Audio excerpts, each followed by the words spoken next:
On the line with us, we're not going to waste much time, New Jersey City's Gothic Knights, Dana John. Dana, welcome to the show. Dana, I got to hit the right buttons. Let's try that again. Welcome to the show. Oh, how you doing, Dave? What's going on? It's Dana John. Welcome to the show. I appreciate you coming on. I know you're busy, probably trying to sleep, and so I don't want to take too much of your time. But, hey, congratulations. One of the biggest reasons we've got you on is you're certainly the talk of D3, a preseason fourth-team All-American, but at the same time, getting some publicity out of ESPN single-handedly. You're in the magazine this week, and you're going to be on E60 this week trying to follow your crazy life. Let's just get to that. How is it to be followed by ESPN cameras for a bunch of days? You got a photo shoot, takes a bunch of time out of your life, and everything else. A bit of a whirlwind? Yeah, it definitely was.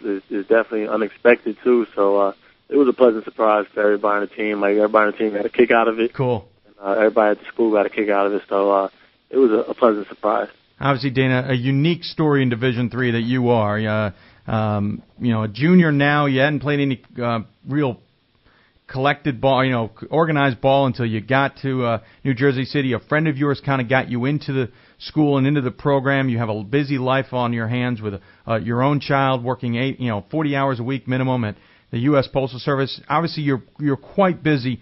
Why? I got to ask the question. Why put yourself through everything, including playing basketball, to pay the bills and everything? There's obviously places you can take things away. Why do you want to do all of this? Well, first of all, going back to school was definitely a priority or a goal I always wanted to accomplish.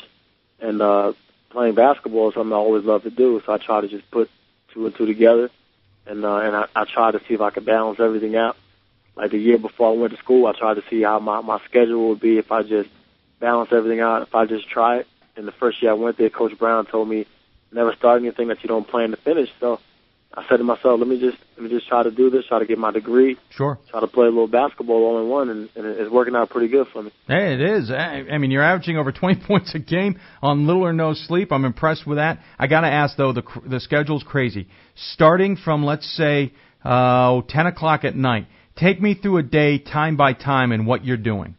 Okay, well, 10 o'clock at night, I'm definitely sleeping, catching a nap in for work. And I wake up around 11:30 and go ahead and go to work. I start my shift at 12 o'clock a.m. and I get off at 8:30 in the morning. So I will go home, take a shower, get ready for school, get my books and everything ready, and then drive over to school. Got class around 10 o'clock, and I'll probably have class from 10 to about 2 o'clock. And around 2 o'clock, I'll go up to the gym, put some shots up, probably lift some weights, practice at 4 o'clock to 6, and then after practice, I try to come home and get as much sleep as I can before I start that whole schedule, that routine all over again. I was reading the article in ESPN, the magazine, and they said you maybe got 3 hours of sleep the day they were with you. Is that about your average? Probably about 3 to 4 sometimes, and in between 6 and around 10 o'clock, I squeeze in. I always go see my son, play with my son real quick before I come home. So I try to throw that in there right afterwards and stay up for a little bit, even though he's a real active child. Sure. And playing video games and stuff, I try to throw that in there and spend some time with him. On my days off, I definitely go there and spend all day with him. Obviously, you didn't have to play basketball. Let me just stay at that point. Going back to school is certainly important. You're playing at D3, so you have to, the schooling is part of you got to get a scholarship academically, or you have to pay for it. Why did you decide you also wanted to play ball?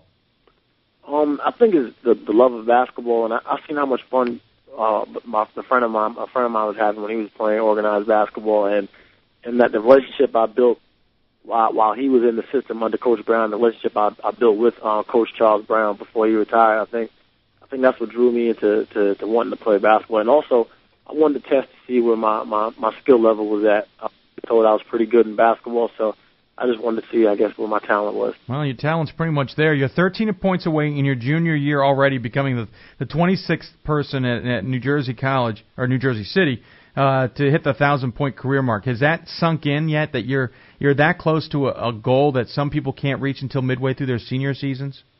And you know what? Like, reaching the 1,000-point goal is definitely a remarkable achievement.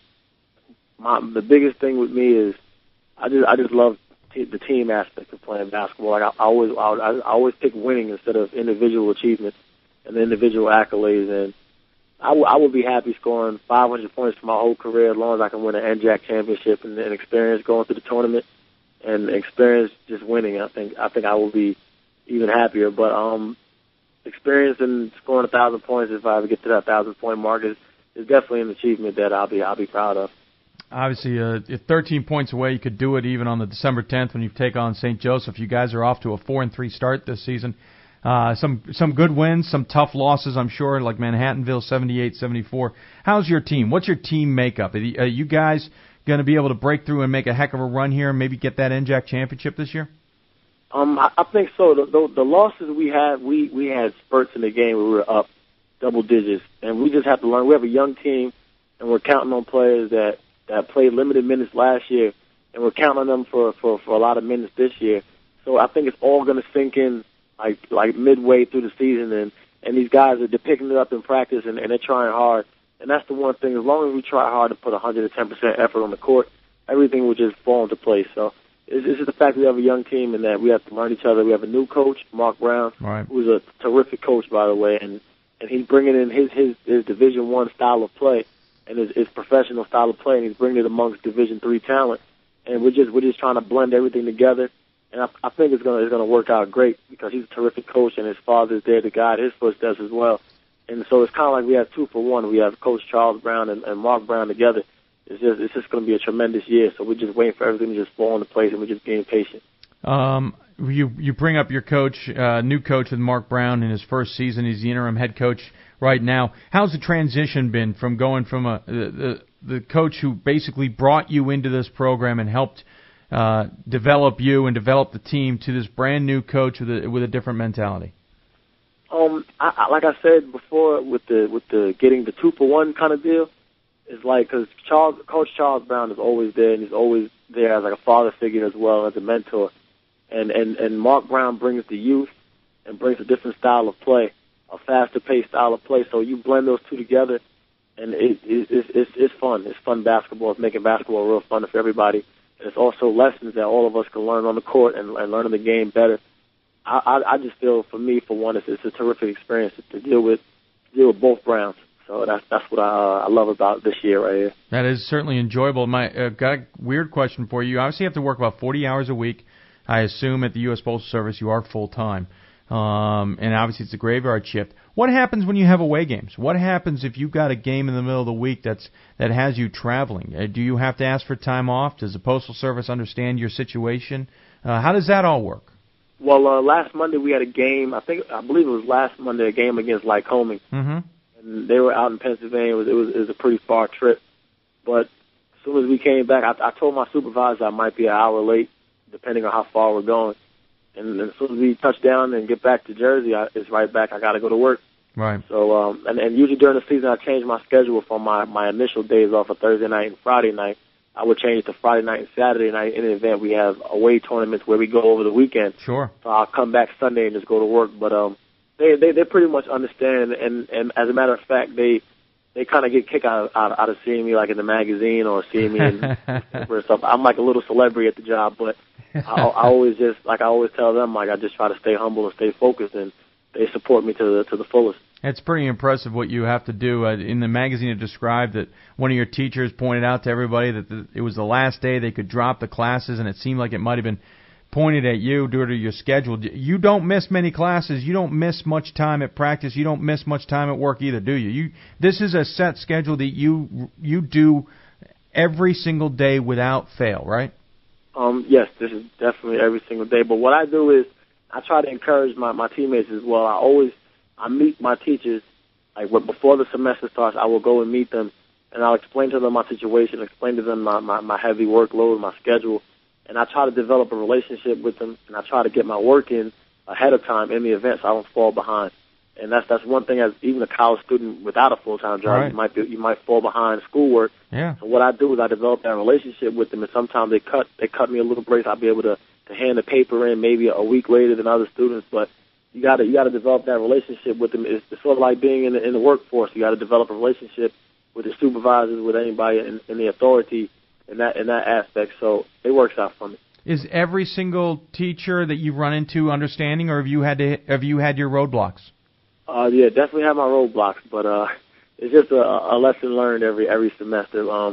One teacher, he was real strict with the policy of attendance, and I wouldn't miss certain days because I had to either go and pick up my son because he was crying at daycare, or he was going through something at daycare, or even sometimes I try to take a nap after work to try to squeeze a nap in before my class, and sometimes I oversleep because it's lack of sleep. I need to catch up on it. So, but I always try to get good grades in my papers. In the event my attendance does play into effect, if it does drop a grade or two, at least I'm in there where I have a good grade for the course. We're chatting with Dana John, who is a junior at New Jersey City, and he's featured in ESPN The Magazine and E60 this week with his incredible workload and timing. Got one question on the AOL IM, and if you do have a question, you can try and get us at Hoopsville 2000, though we are wrapping up here with Dana. So the question I had is, if you had one free day, this person wants to know, if you had one free day, what would you do with it? I'm guessing you might sleep, but is there anything else you might want to do with that day? I definitely would stay away from sleep, and I think I would take my son and take his little cousins and my little niece and my little nephew, and I think I would just take them all out one day, maybe to his favorite spot, maybe Chuck E. Cheese or something like that, and spend more time with him like I used to do, like I do in the summertime, just spend all day with him. You got one more season ahead of you after this. You're going to do this schedule for one more year? Yeah, definitely. It's routine now. It's something I just wake up, snap my fingers and just do it all over. It's like as soon as I open my eyes, I already know what I have to do. And I noticed when I read the article, you thought about going into management. Now you're thinking about going into special education. Quickly, tell the reason behind that decision to go into special education. Well, my sister, when I was around, I believe it was around 92, when I was around 13, 14 years old, my sister had a child, and he was stricken with cerebral palsy. And it hurt the family a lot, and he struggled a lot when he was younger. So we were trying to find nursing from different agencies, and we weren't getting the adequate nursing that we was getting. So my mother went to nursing school, and she became his full-time nurse. So I told my mother, I said, just train me on how to take care of him, and he'll get the love that he's supposed to get from the nurses. He'll get from us because we're his family. We're going to take care of him the way we want to take care of him. So she trained me. I take CPR classes. She trained me to take care of the condition he has. Like, he has a trachea where he breathes out of his neck. There's a feeding tube where he eats through his stomach. So she just trained me on how to take care of him. And I usually, before the season started, I would go up every Friday and Saturday, and I would go take care of my nephew overnight and give my sister a break and let her just enjoy her day, maybe go out with her boyfriend and just enjoy her life, because she's been dealing with this problem for the longest now. So, I mean, it's our nephew, it's our family, and family comes first before anything. So I told my mother to train me on that, and I learned how to do that, and I've been taking care of him for the longest now. So that's why I chose special education. Hey, pretty impressive, Dana. I do say so myself. And not only your schedule, what you're doing for your family first and foremost, the fact you can still play ball and have fun doing it and helping your team, as you say, try and get an NJAC title. Very impressive.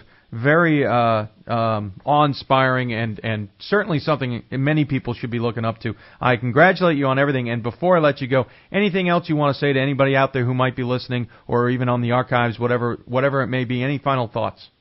The one final thought that I always wanted to say, and I always tell everybody this, is Division III, and a lot of athletes in Division III, they might not get recognized by a lot of people because of the fact that it's Division III. You have a lot of Division I schools, Division II schools, but Division III schools, there's no scholarships, and the student athletes put their 100% out there, and they put their heart out there to compete in whatever sport they compete in. And I just feel everybody should just acknowledge those student athletes and give them some sort of praise, because it's a lot to have to pay for school and to concentrate on your books and to put 100% determination and desire on the court. So I just want to say that and close off with that. Very good. Hey, thanks so much. Congratulations. Get some sleep and good luck. We'll be keeping track of NJC as the season progresses. Okay, cool. Thank you. All right, take care, Dana.